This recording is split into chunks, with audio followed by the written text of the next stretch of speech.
Jar में डाल दिया है। अब हम इसको पीसेंगे। थोड़ा सा हम इसमें पानी डालेंगे।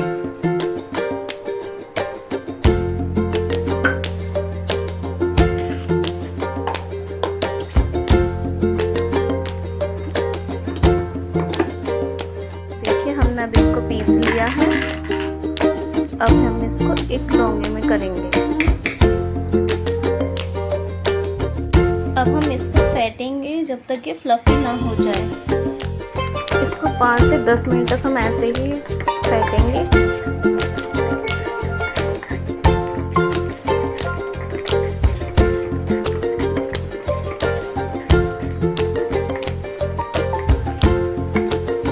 ये देखिए कितना फ्लफी हो गया है। अब हम इसको एक कटोरी में पानी लेके उसमें डाल के देखेंगे।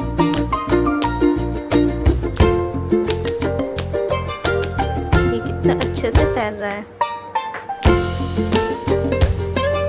अब हम इसमें अदरक और मिर्ची का पेस्ट डालेंगे। अब हम इसको मिक्स करेंगे।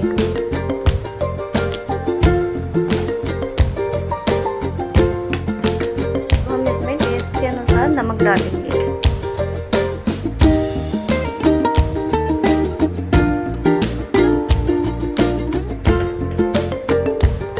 ये हमने तेल रख दिया है गरम होने के लिए।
सॉफ्ट बने हैं।